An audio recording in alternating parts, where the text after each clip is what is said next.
Hi, it's Ilti Carlson here. With the recent release of the Karate Kid films in 4K, I thought this would be a great time to rank all 6 films in the franchise and both of the television series in the franchise. I'm not going to waste any time with an introduction. I'm just going to jump right into it. At the absolute bottom of this list, at number 8, I have The Karate Kid, the 1989 animated series.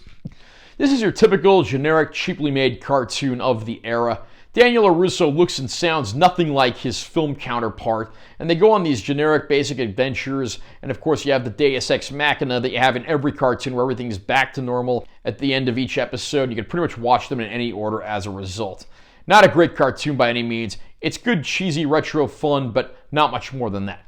At number 7 on the list, I have The Karate Kid Part 3. This is where the original series kind of started to go off the rails. Here it starts to get a little more campy, over the top, and ridiculous. Terry Silver and Mike Barnes are, again, so campy and laughably bad at what they do in this movie. They were certainly done justice later on in the Cobra Kai TV series, but here we have a movie that gives us probably the least memorable love interest in the series and just can't quite decide what it wants to do. Definitely not the series' most shining hour.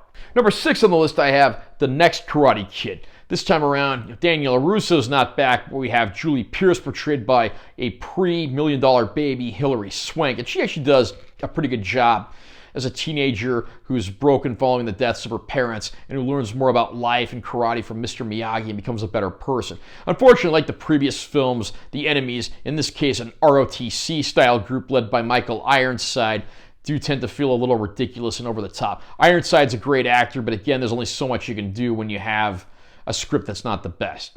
At number 5, I have the 2010 Karate Kid film.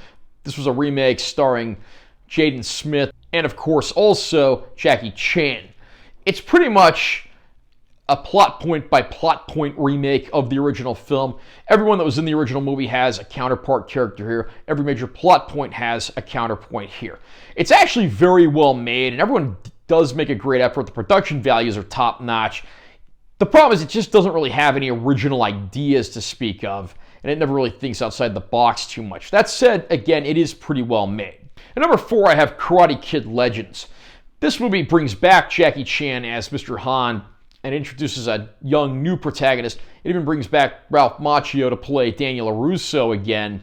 And it is a bit rushed, a lot of these elements we've seen in other films, but this one at least kind of puts a modern twist on things, and it is more interesting and entertaining than a lot of the sequels are.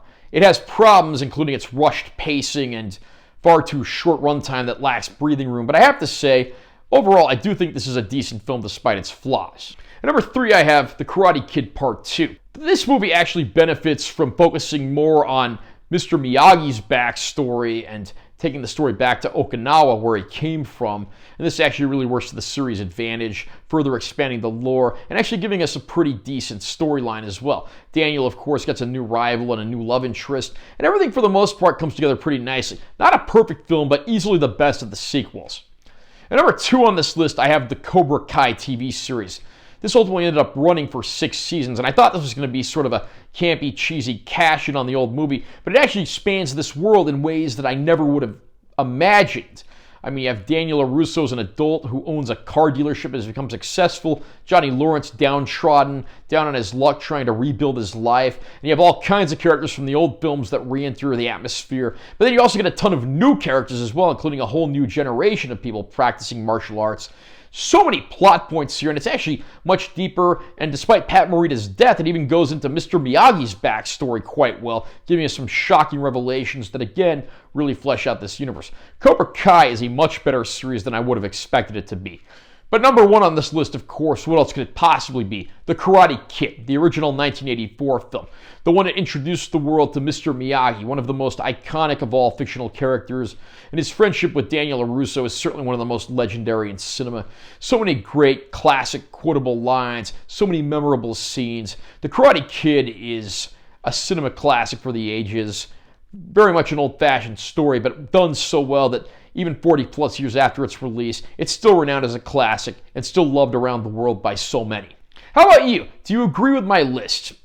Comment down below and let me know what you think. All I ask is that you keep the comments civil and don't post any insulting comments. Also, remember to subscribe to this channel for more content. I'm always posting new videos. And make sure to give this one a like if you found it helpful. I'm Taylor T. Carlson. I'll see you next time.